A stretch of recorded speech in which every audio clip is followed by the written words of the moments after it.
Alhamdulillahirrabbilalamin. Alhamdulillah telah hadir bersama kita semua Ustadz Dr. Hakimuddin Salim LCMA Al-Hafiz. Alhamdulillah. Ahlan Ustadz. Baik para jamaah sekalian, marilah pengajian Kopi Ngaji. Saat ini kita sudah masuk edisi ke-152. Kita mulai dengan melafadzkan basmalah. Bismillahirrahmanirrahim. Alhamdulillah telah hadir bersama kita Ustadz Dr. Hakimuddin Salim LCMA Al-Hafiz yang insyaallah pada kesempatan pagi hari ini akan menyampaikan pengajian dengan materi dengan tema pendidikan holistik dan seimbang ala Nabi Muhammad SAW. Selanjutnya kepada Ustadz Dr. Hakimuddin Salim, waktu dan tempat dipersilahkan. Bapak, Ibu, Mas-mas, Mbak-mbak, jamaah sekalian yang dirahmati oleh Allah Subhanahu wa Ta'ala, kami mendapatkan amanah untuk menyampaikan materinya kayak judul seminar, Bu. Ya, atau judul skripsi itu. Pendidikan holistik dan seimbang ala Nabi Muhammad Sallallahu Alaihi Wasallam. Tapi ini disampaikan di tengah sawah. Coba kita sederhanakan dengan poin-poin yang lebih mudah dicerna. Jamaah sekalian yang dirahmati oleh Allah Subhanahu wa Ta'ala, kita sadari bersama bahwasanya kemajuan atau kemunduran sebuah bangsa itu ditentukan oleh pendidikan. Jadi kalau kita mau mengukur bangsa itu maju atau tidak, bisa dilihat dari pendidikannya. Pendidikan yang seperti apa? Kalau kita sebagai seorang muslim, kita mempunyai acuan. Pendidikan yang harus kita laksanakan itu pendidikan yang seperti apa? Kita mengacu kepada firman Allah Subhanahu wa Ta'ala yang ada dalam Al-Quran. Kita mengacu kepada hadis-hadis Rasulullah Sallallahu Alaihi Wasallam. Dan kalau kita menggali ayat-ayat pendidikan, hadis-hadis pendidikan, maka kita akan mendapatkan bahwa pendidikan dalam Islam itu adalah pendidikan yang holistik, pendidikan yang seimbang, pendidikan yang komprehensif, yang syamil mutakamil, mencakup seluruh aspek kehidupan. Boten parsial, boten juz'iyah, boten setengah-setengah. Semuanya dibahas dalam pendidikan Islam. Semuanya digarap dalam pendidikan Islam. Kenapa?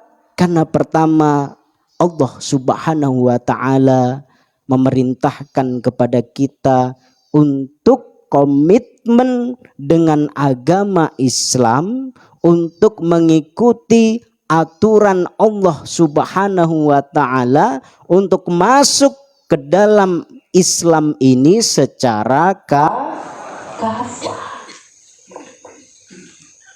Allah menegaskan, a'udzu billahi minasyaitonir rajim, ya ayyuhalladzina amanu, wahai orang-orang yang beriman.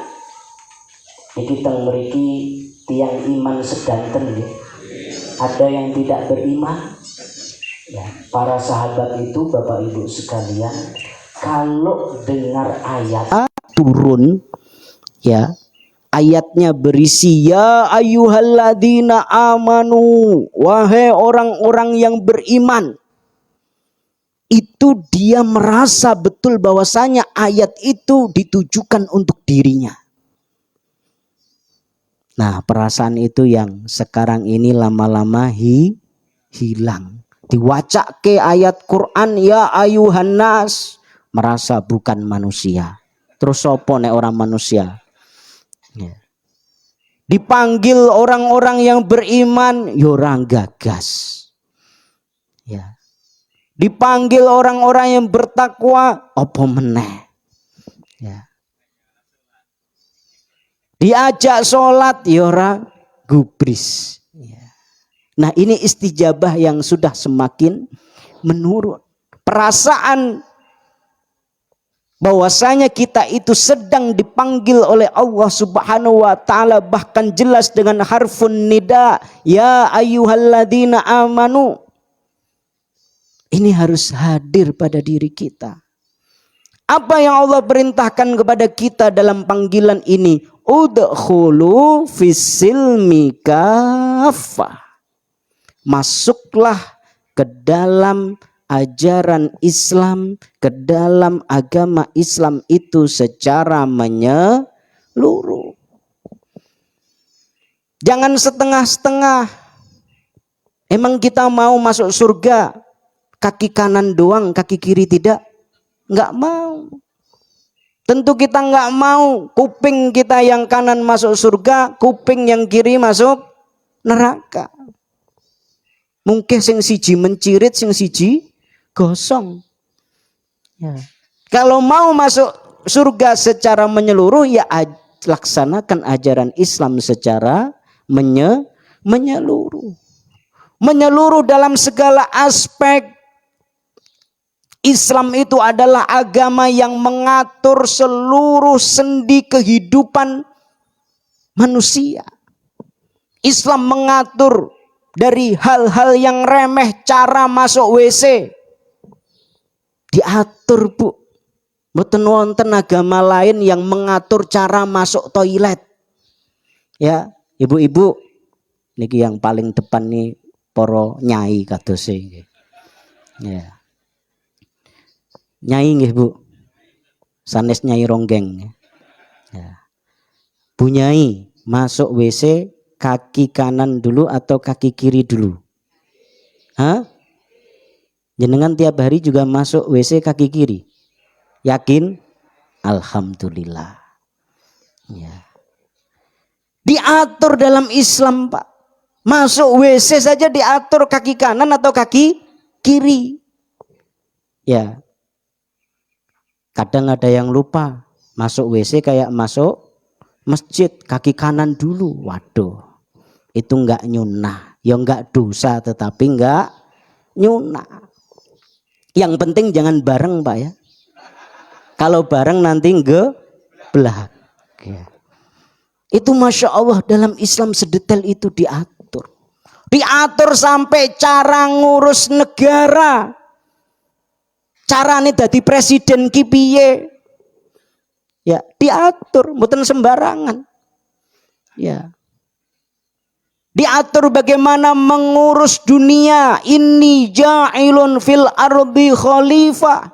Kita didorong oleh Allah Subhanahu wa taala untuk menjadi khalifatullah fil ard. Menjadi pemimpin-pemimpin dunia. Jadi mboten khalifatullah fil masjid mawon. Saat niki kan kathah nggih, sesama muslim rebutan masjid. Ya, niku mboten kelas, Pak. Kelasnya muslim, kelasnya mukmin, hamba Allah yang baik itu menjadi khalifatullah fil ard. Ya, mboten kelasnya rebutan dadi bupati, gubernur, presiden. Kelasnya menjadi pemimpin dunia. Itu diatur semuanya oleh Islam. Dari hal yang remeh sampai yang paling penting, paling tinggi. Menunjukkan apa? Islam itu adalah agama yang komprehensif. Agama yang syamil, mutakamil. Maka pendidikan yang baik adalah pendidikan yang syamil, mutakamil. Pendidikan yang komprehensif, pendidikan yang holistik, mencakup semua sisi kehidupan. Kemudian di sisi lain Allah Subhanahu wa taala memerintahkan kita untuk hidup seimbang. Seimbang dalam banyak hal. Seimbang antara dunia dan akhirat jelas sekali. Allah Subhanahu wa taala berfirman, A'udzu billahi minasyaitonir rajim, wabtaghi fima ataqallahu daral akhirah wala tansa nasibaka minad dunya. Kita ini disuruh cari dunia, Pak. Ya, mencari rizki yang telah Allah tetapkan untuk kita. Mboten namung leyeh-leyehnya ngomah.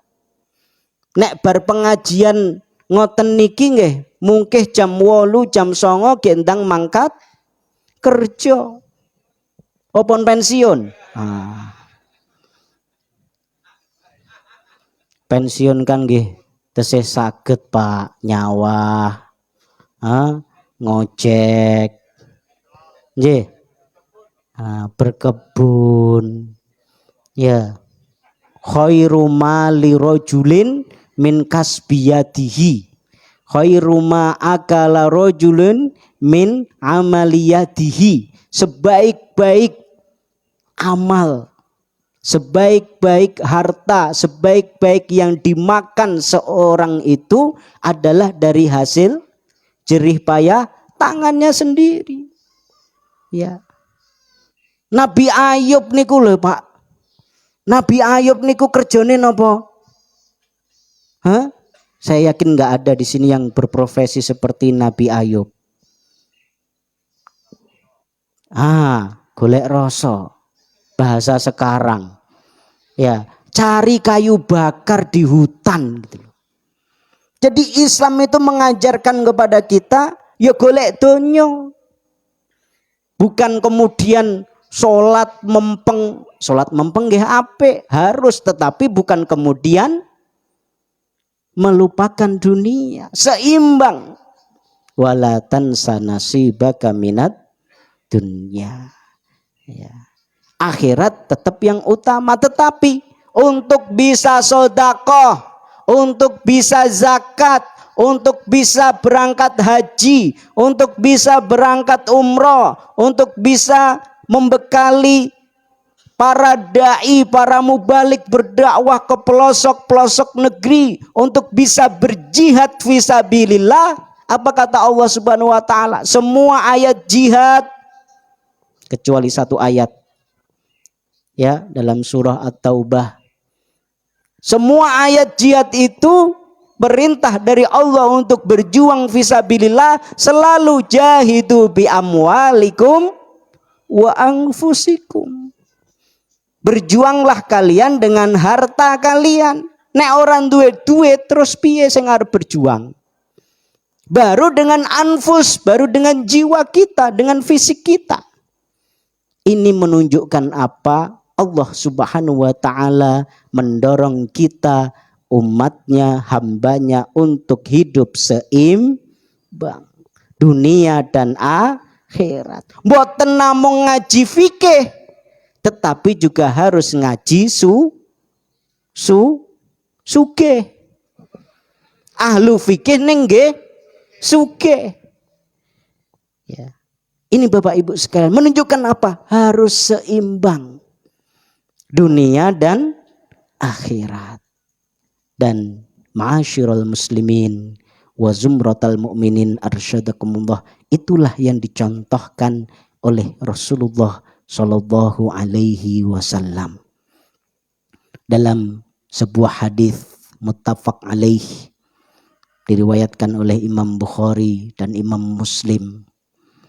Suatu saat Rasulullah sallallahu alaihi wasallam itu didatangi seorang sahabat. Ya. Didatangi seorang sahabat yang mengatakan, ini saking semangatnya, bahwasanya sahabat tersebut akan qiyamul lail, sepanjang malam tidak tidur. Wah, keren apa mboten niku, Pak? Jos tenan, soleh tenan, mboten nganggo turu, Pak. Ya, pokoknya sepanjang malam itu tahajud. Wonten mriki sing kados mekaten. Ya, ada yang seperti itu. Wonten ngantuk terus.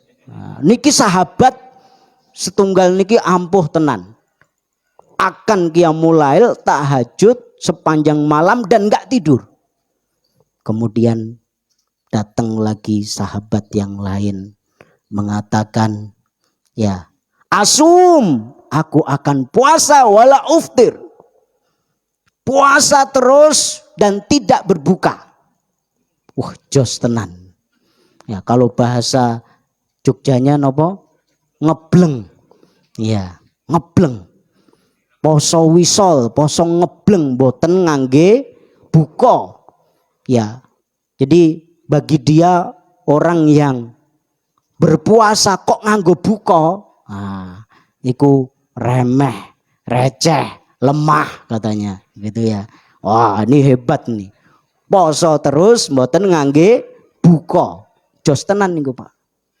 Ya. Satu lagi datang sahabat mengatakan bahwasanya aku ingin beribadah fokus dan tidak menikah.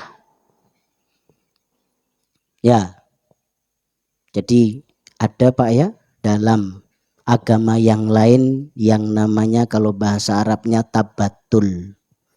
Tabatul niku napa? Fokus beribadah boten nikah. Ya, ada pendeta-pendeta atau pastor atau biksu atau biarawati yang pengen fokus ibadah dan nggak mau menikah. Ternyata ada juga sahabat yang mau kayak gitu. Jomblo. Niki wonten jomblo? Oh, mboten enten kadose.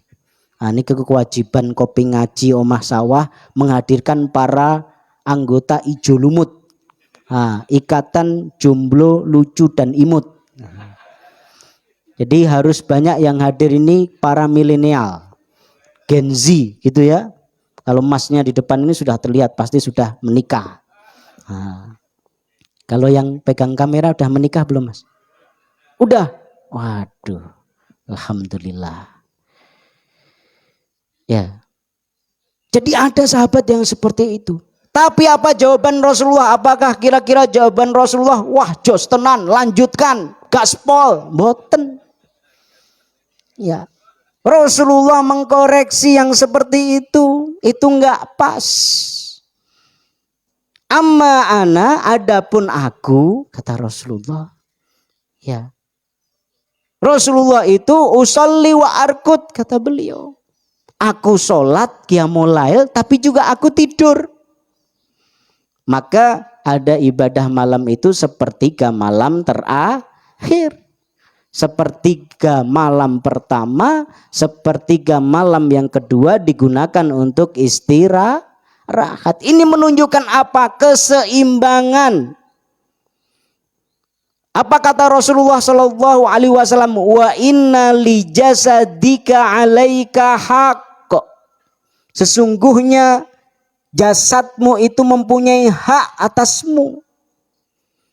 Bahkan Rasulullah Shallallahu Alaihi Wasallam menegaskan, ya, kita semuanya itu hendaknya untuk bisa tidur lebih awal.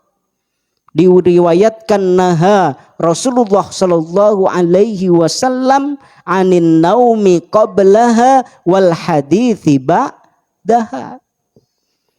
Rasulullah melarang Bapak Ibu, meskipun sebagian ulama membawa larangan ini kepada karohiyah, kepada makruh, dibenci. Apa yang dibenci? Tidur sebelum isya dan ngobrol setelah isya.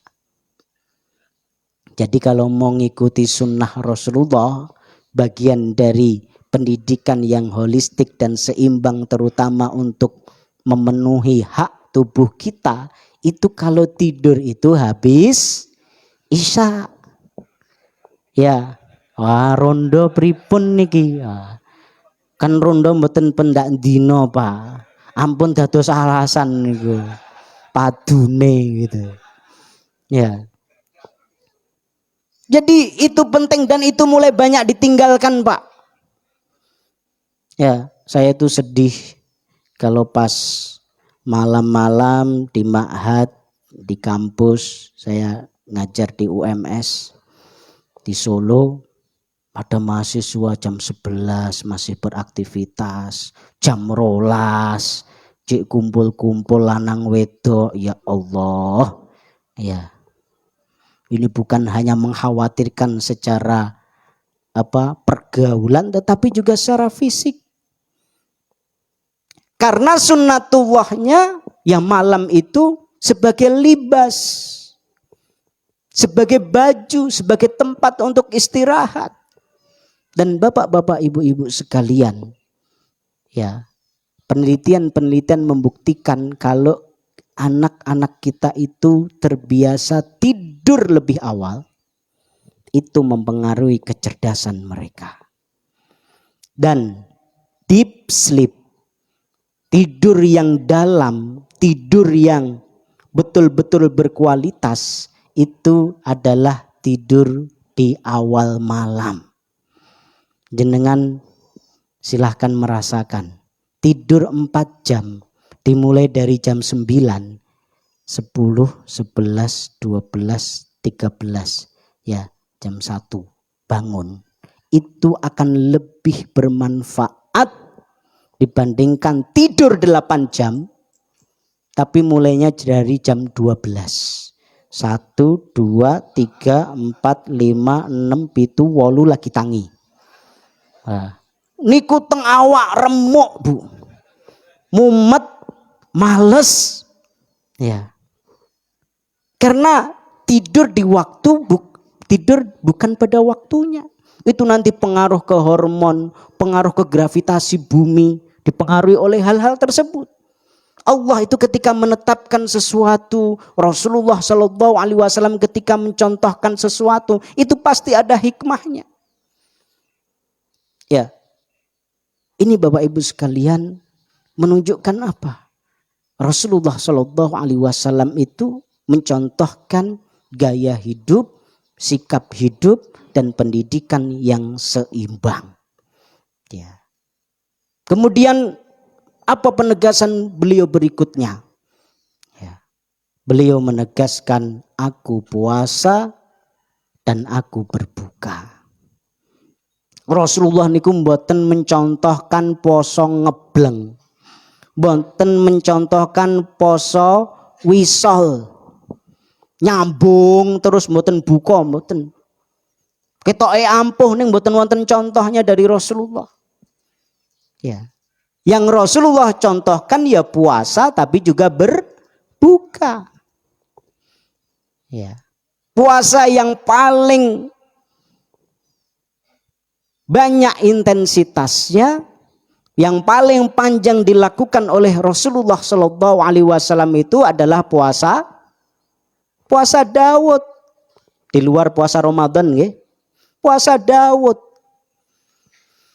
Ya, sehari puasa, sehari berbuka, sehari tidak puasa. Ya. Maka kalau ada seseorang yang mungkin saking semangate, ya, kok poso ning wegah buka, waduh, itu mboten ampuh tapi mboten nyunah, malah menyelisih sunnah Rasulullah Sallallahu Alaihi Wasallam. Menunjukkan apa? Keseimbangan. Kowe ya do poso ning do buka. Sekali lagi, wa inna li jasadika alaika hak. Jasadmu itu punya hak atas dirimu. Apalagi kalau kita memahami bahwasanya jasad kita itu bukan milik kita. Karena kita menegaskan inna lillahi wa inna ilaihi raji'un. Kita ini semua milik Allah. Kuping kita ini milik Allah, hidung kita ini milik Allah, mulut kita ini milik Allah, jantung kita ini milik Allah. Nah, ini hati-hati bapak-bapak sing tesih ngerokok. Ya, ketika diingatkan, Pak Nim, mbok wis ora sah ngerokok. Ya, engko jantungan, ya, nanti gagal jantung. Jawaban, jantungku dewe gitu. Karepku toh.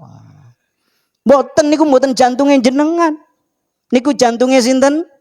Gusti Allah. Amanah dari Allah Subhanahu wa taala yang harus kita jaga. Dari situ maka hidup harus seimbang. Ya. Jadi yang dicontohkan oleh Rasulullah Shallallahu Alaihi Wasallam itu beliau berpuasa juga berbuka.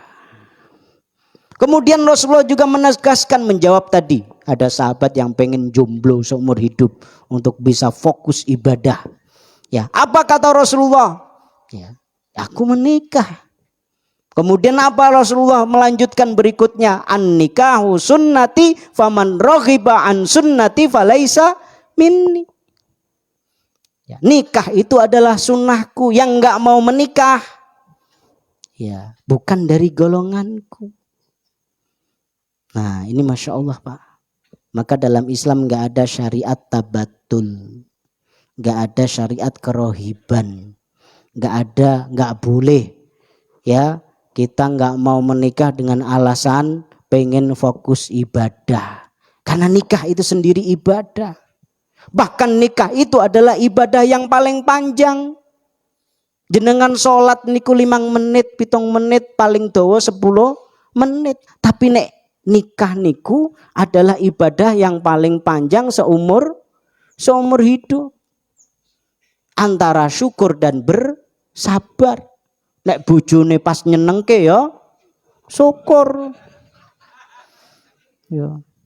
Tapi nek qadarullah entuke bojo galak. Ya. Jawabannya apa? Ya wis ben duwe bojo sing galak. Sing ngomongane sengak.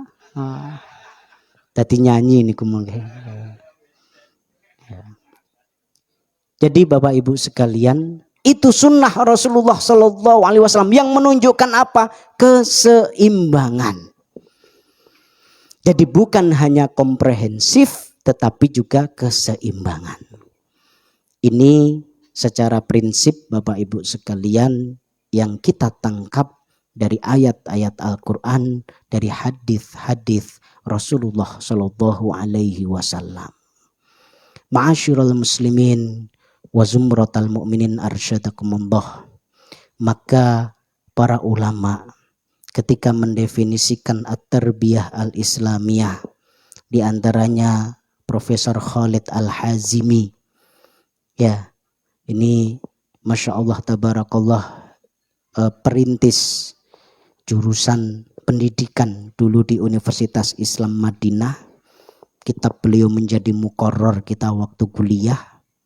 Itu menegaskan yang namanya at-tarbiyah al-islamiyah itu adalah islahul fardi fi jami'i jawanibihi halan fahalan ila haddit tamam libtigha mardatillah was sa'adah fid darain.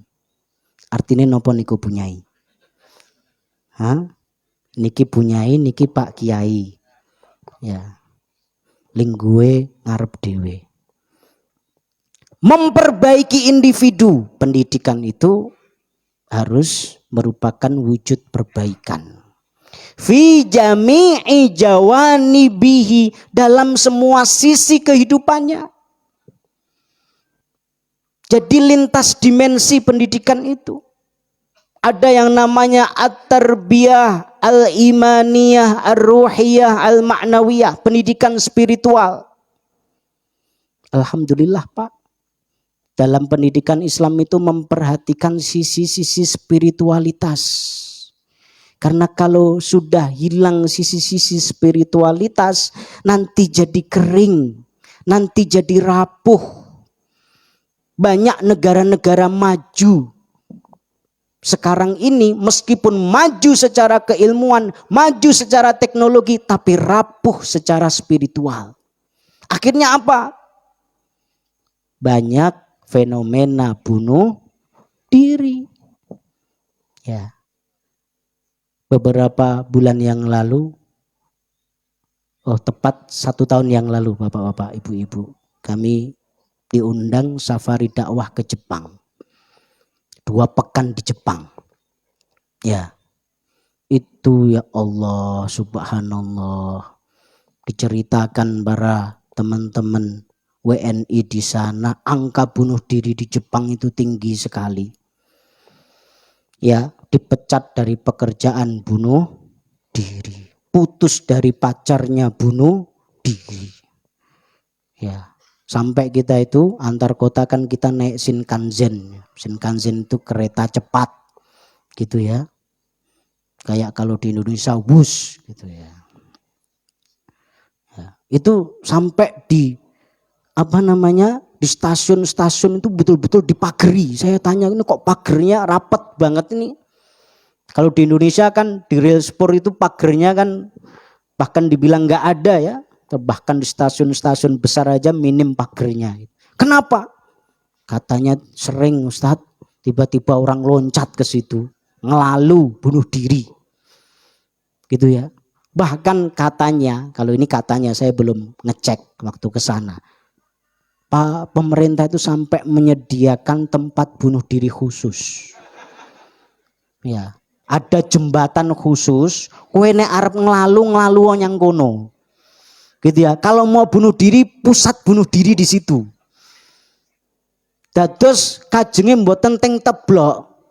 Esok-esok kan lihat orang kepalanya bocor berurai, ususnya metu, itu kan gilani gitu kan ya. Ya, mengganggu ketertiban, maka disediakan tempat khusus. Kalau mau bunuh diri di situ. Sampai seperti itu Pak. Itu menunjukkan apa? Kerapuhan secara mental spiritual. Maka alhamdulillah di Indonesia niki ya sanajan daya beli turun, ya PPN naik, ada tepi jurang ini. Ya, senajan Jogja ini katanya pendapatan warganya termasuk paling rendah di Indonesia, tapi tingkat kebahagiaannya tinggi. Ya, angka bunuh dirinya rendah. Karena apa? Spiritualnya kuat. Ya, semeleh. Mudah-mudahan semeleh itu bukan nama lain dari males. Ya, itu Bapak Ibu sekalian, kenapa spiritualnya kuat? Jadi ini penting, imaniyat, ma'nawiyah, ini kita bersyukur punya konsep pendidikan yang seperti itu. Pendidikan yang berdasarkan kepada ketuhanan yang Maha Esa. Ya. Niki sampai jam berapa? Hah? Sudah habis? Oke. Sudah habis. Baru maknawiyah. Ya, tambah lagi Bapak Ibu sekalian yang menunjukkan keseimbangan. Ada tarbiyah jasadiyah fisik. Ada tarbiyah iktisodiyah ekonomi. Ada tarbiyah akhlakiyah adab. Ini yang mulai banyak hilang. Kita mengalami sekarang the loss of adab. Kehilangan adab. Cah-cah sakniki niku kebanyakan boten duwe ungguh. Nah ini kewajiban kita untuk memperhatikan. Ya. Yang korupsi niku nggih lulusan universitas mentereng, Pak. Pinter-pinter. Tapi adabe mboten wonten, makane korupsi. Ya. Pendidikan militer, pendidikan politik, semuanya ada dalam Islam. Bahkan ngapunten, sesuatu yang dianggap saru niku napa? Ya, sesuatu yang tabu. Pendidikan seksual niku wonten dalam Islam. Saya Bapak Ibu sekalian dulu ketika S2 tesis saya At-Tarbiyah Al-Jinsiyah Inda Ibni Qayyim Al-Jauziyah. Pendidikan seksual menurut Ibnul Qayyim Al-Jauziyah. Niku dibahas, diatur ya dalam Islam. Maka sekarang itu kalau ada kasus-kasus pelecehan seksual, kekerasan seksual, ya hati-hati di Jogja ini kota pelajar, tetapi menurut data Perhimpunan Keluarga Berencana, ya itu angka penyimpangan seksual, angka perzinaan, angka pernikahan di luar hamil di luar nikah itu termasuk tinggi loh, Bu. Hati-hati, ini amanah atau tugas warga Jogja untuk menjaga Jogja ya, untuk tetap bermoral. Itu karena apa? Karena pendidikan seksualnya nggak dilaksanakan. Diatur dalam Islam bagaimana melahirkan anak yang normal. Normal dalam artian orientasi seksualnya. Ya. Muru auladakum bis sholati wahum abna sab'a sinin wadribuhum wahum abna asyra sinin wa farriqu bainahum fil madaji. Perintahkanlah kepada anakmu untuk sholat pada usia 7 tahun. Kalau usia 10 tahun nggak mau sholat, suruh dipukul. Dan pisahkanlah mereka antara lawan jenis dalam tempat tidur mereka. Itu anak kandung, saudara kandung. Kalau yang satu laki-laki, yang satu perempuan, usia 10 tahun, itu sudah harus dipisah tempat tidurnya. Harus sudah dipisah kamar tidurnya. Ini sedetail itu dalam Islam. Belum lagi nanti hal-hal yang lain kalau kita bahas di sini nanti mboten siton jagong. Niki satu-satu to minggu niki. Oh, satu nggih wonten jagong ya, Pak.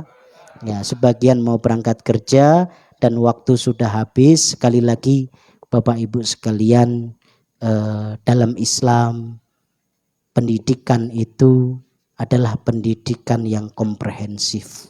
Maka mari terus-menerus kita belajar ya, parenting, belajar tarbiyatul aulad, ya. Bukan hanya mendidik imannya saja, bukan hanya mendidik akalnya saja, akhlaknya saja, tetapi seluruh dimensi kehidupan manusia. Anak-anak kita insya Allah kalau kita didik dengan tarbiyah Islamiyah kamilah syamilah, insya Allah nanti betul-betul akan menjadi manusia, menjadi insan yang kamil. Kalau anak-anaknya, manusianya sudah seperti itu, maka insya Allah akan terwujud masyarakat Islam yang sebenar-benarnya, masyarakat Islam yang berkemajuan. Demikian yang bisa kita sampaikan.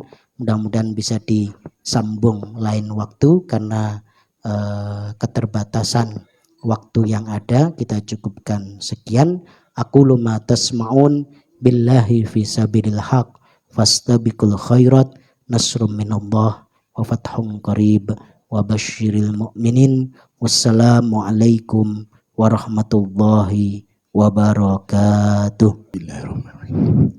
Assalamualaikum warahmatullahi wabarakatuh. Terima kasih atas waktunya. Terima kasih Pak Ustadz, sebuah tema yang cukup menarik. Nama saya Saiful Bahri. Tadi Ustadz bilang tentang tidur yang deep sleep atau tidur yang berkualitas, tidur dari awal. Kemudian juga jasadmu punya hak atas dirinya. Saya punya anak Pak Ustadz, karena tugas dia di Kemenkumham, sekarang menjadi Kemenkum. Karena tugas perlintasan manusia antar negara, jadi dia harus shiftnya beberapa kali. Shift pagi, shift siang, shift malam. Sehingga ritme tidurnya itu tidak seperti yang Ustadz sampaikan. Untuk membayar itu, dia memang harus mengimbangi. Pada saat masuk malam, dia harus tidur dan seterusnya. Nah, bagaimana Ustadz mensiasati ini, khususnya dengan yang disampaikan oleh Ustadz tentang jam tidur. Terima kasih. Assalamualaikum warahmatullahi wabarakatuh. Yeah. Saya doakan mudah-mudahan putra jenengan segera naik pangkat. Jadi nggak usah jaga di imigrasi, jaga malam, jadi bos, turunnya normal. Itu yang diharap Pak ya. Nah. Jadi memang apa yang tadi kita sebutkan itu adalah sunnah. Idealnya seperti itu. Tetapi kalau memang ada hajah, ada kebutuhan, apalagi dalam menjalankan amanah dari masyarakat, ya bertugas sebagai profesi, ya insya Allah di situ fihi khair, ada kebaikan. Ya insya Allah Allah Subhanahu Wa Taala Maha Adil untuk menjaga kesehatannya dan keberkahan hidupnya. Tetapi tentu bagusnya memang tidak tiap hari seperti itu. Kan biasanya shift-shiftan Pak ya. Jadi tidak selalu jaga malam. Nah, ketika kemudian ada kesempatan untuk bisa tidur secara normal, ya semaksimal mungkin untuk tidur secara normal gitu ya. Tetapi kalau disuruh milih Pak, kalau disuruh milih, bisa milih nih, ya lebih baik ya memilih pekerjaan yang memberikan kita kehidupan yang normal gitu ya. Ya itu idealnya, dan sekarang sudah mulai ada model-model seperti itu, orang yang dodolan angkringan itu kan sekarang mulai banyak angkringan pagi Pak ya. Kalau di Solo ya, kalau di Jogja saya nggak tahu gitu. Kalau dulu angkringan itu kalau di Solo ya bablas nganti subuh, saiki jam 12 wis do kukut gitu ya. Mbuh mergo kudanan, mbuh mergo wis entek gitu ya. Tapi itu sebenarnya mengikuti budaya masyarakat. Kalau budaya masyarakatnya, kalau di Arab Saudi dulu waktu kita di Madinah itu ya udah jam 12 sudah diwajibkan tutup semua. Ya, karena memang itu untuk memenuhi kebutuhan tubuh tadi. Tapi tentu sekali lagi ketika itu memang tugas, tidak hanya pekerja atau pegawai Kemenkumham di imigrasi atau di tempat-tempat yang lain, banyak tentara, polisi, dokter dan lain sebagainya memang harus bertugas pada waktu-waktu tersebut. Ya, mudah-mudahan itu menjadi sebuah pengorbanan dan insya Allah bisa ada kompensasi yang lain di lain waktu. Dan saya doakan mudah-mudahan naik pangkat segera, ya karirnya lancar, tidak harus jaga malam. Amin.